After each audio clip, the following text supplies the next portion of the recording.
Hello, myself Sajkiya tarot. आज जानते हैं आपके पर्सन की एनर्जी क्या है, क्या करंटली सोच रहे हैं आपके लिए। आपके पर्सन की एनर्जी क्या फीलिंग रखते हैं। ये रीडिंग सभी ज़ोडिएक के लिए है। आपको जितना रेजोनेट करे उतना रख लें, बाकी सब यहीं छोड़ दें। आपके पर्सन की एनर्जी क्या है देख लेते हैं। उसके बाद देखेंगे आप दोनों की mutual energy and universal guidance आप दोनों के लिए। शायद इस रीडिंग से आपको थोड़ी सी हेल्प मिले, और अगर आपको रेजोनेट करता है तो लाइक ज़रूर करें, सब्सक्राइब भी कर सकते हैं, शेयर भी कर सकते हैं। आपके पर्सन की एनर्जी।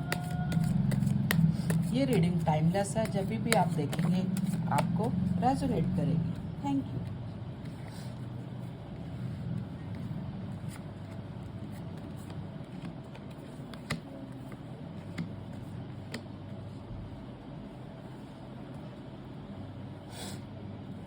आपके पर्सन हाल फिलहाल में बिल्कुल स्टक एनर्जी में हैं।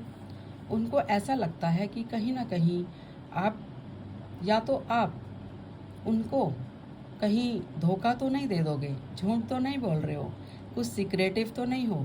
तो आपके बारे में वो बहुत ज़्यादा ओवर थिंकिंग कर रहे हैं। कि उनकी अपनी थॉट्स हैं कि वो आपके बारे में नेगेटिव हो रहे हैं। लेकिन जैसा भी आपका बिहेवियर रहा है उनके साथ, जो भी जैसे भी आप शेयर करते हो या जो भी जैसे भी आप रहते हो, तो उनको अपनी इस नेगेटिविटी को छोड़ना होगा। जो भी चीज़ें आप दोनों को अलग कर रही हैं, उनके बारे में सोच विचार करके उनको अपना ही ये बिहेवियर पैटर्न चेंज करना पड़ेगा, छोड़ना पड़ेगा। एक्चुअली कुछ हमारे अंदर ना ट्रेडिशनल कुछ ऐसे पैटर्न्स होते हैं कि भी बात ही नहीं करनी, या पहले से बात नहीं करनी, या ऐसे करना है वैसे करना है रिलेशनशिप के लिए। तो पहले से ही आप इतना सोच रहे हो, ओवर थिंकिंग कर रहे हो, जबकि कुछ है ही नहीं।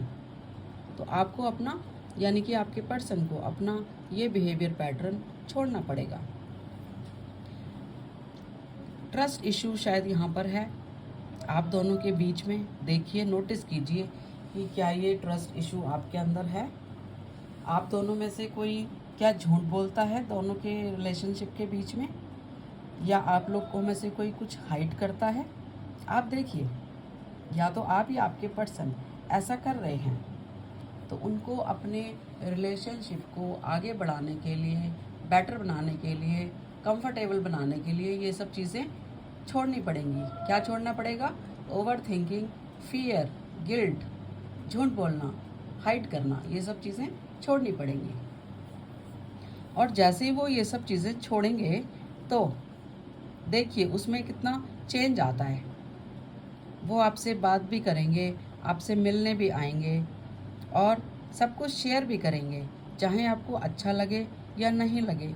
अपने सब ड्रीम्स के बारे में बताएंगे कि उनको क्या करना है, मैरिज करनी है आपसे, एक हैप्पी लाइफ उनको चाहिए, एक बेटर कैरियर चाहिए, ये सब आपसे शेयर भी करेंगे। यहाँ पे एनर्जी बहुत पॉजिटिव है। आप देखें, जब आपसे शेयरिंग होगी, बात करेंगे, तो सीधा आपको कमिटमेंट देंगे। कॉन्ग्रेचुलेशन, आपके पास कमिटमेंट की एनर्जी आने वाली है, और हैप्पी लाइफ का सपना तो वो देखते ही हैं। तो ओवरऑल इस एनर्जी से पता चलता है कि आपके पर्सन को कुछ ओवर थिंकिंग, कुछ चीज़ें रिलीज़ करनी है, और फिर अपने इस रिलेशनशिप में आगे बढ़ना है। आगे बढ़ेंगे तो कंप्लीशन की एनर्जी है, मैरिज की एनर्जी है, सेलिब्रेशन की एनर्जी है, और एक हैप्पी लाइफ की एनर्जी है। तो आप देखिए, आपको कुछ रिलीज़ करना है, कुछ नेगेटिविटी तो आप रिलीज़ करें, और आपके पर्सन को करना है तो वो रिलीज़ करेंगे, तभी इस रिलेशनशिप के लिए बेटर होगा। देखते हैं आपकी और आपके पर्सन की म्यूचुअल एनर्जी क्या है, क्या म्यूचुअल एनर्जी आती है।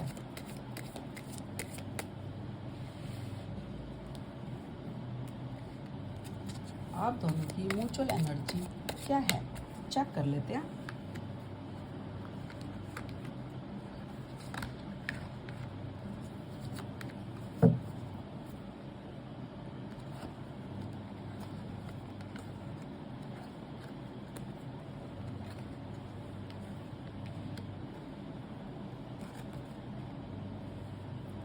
आप दोनों की म्यूचुअल एनर्जी है कि आप दोनों का ही कहीं ना कहीं सैडनेस हो, आप दोनों ही, या तो आप या आपके पर्सन दोनों ही सैड हो। क्यों सैड हो आप?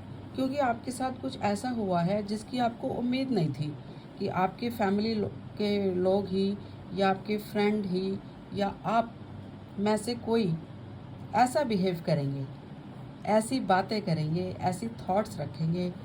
तो एक दूसरे के लिए अगर आपकी थॉट्स नेगेटिव हैं तो हार्ट ब्रेक तो होगा ही। तो आप दोनों एक दूसरे से दूर जाने की एनर्जी में हो। यहाँ भी देखिए ये एनर्जी आई है, झूठ बोलना, ओवर थिंकिंग करना, कुछ पैटर्न फॉलो करना।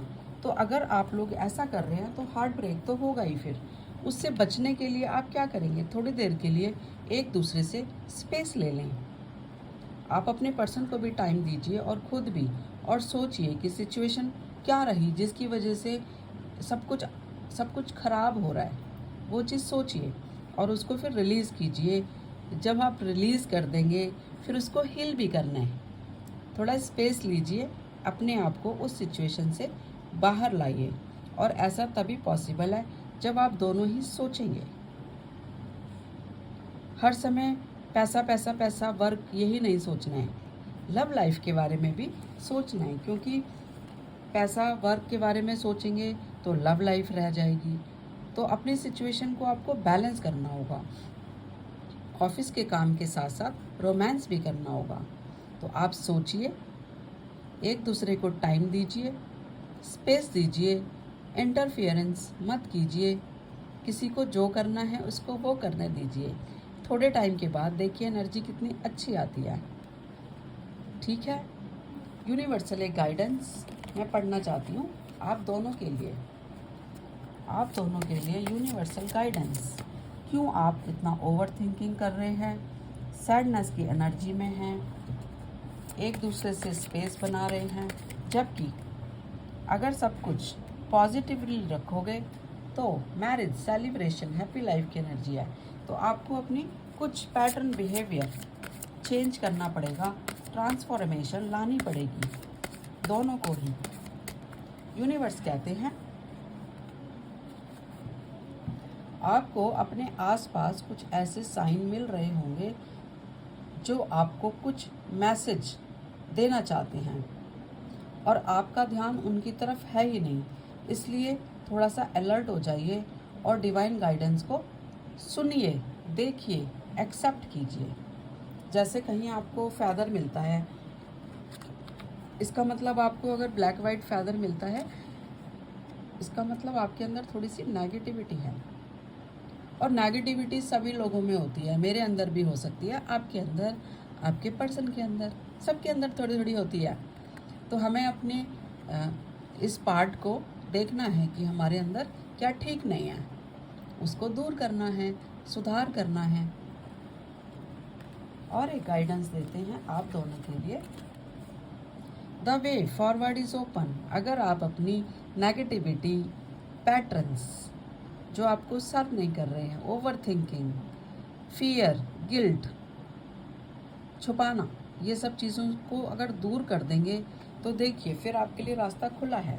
फिर तो सेलिब्रेशन है और लाइफ खुशियाँ ही खुशियाँ हैं। तो इसका मतलब ये नहीं है कि एक बार बात ख़राब हो गई उसको हम सुधार सकते हैं, और पॉसिबिलिटीज़ तो आती रहेंगी। उनको सोचते हुए, पर्सनल एंड स्पिरिचुअल होते हुए, उनको पॉसिबिलिटीज़ को एक्सेप्ट करें और चेंजेस को भी एक्सेप्ट करें, और ख़ुद भी थोड़े बहुत चेंजेस कर सकते हैं। जो पॉजिटिव चेंजेस होते हैं वो हमेशा इम्प्रूवमेंट लाते हैं।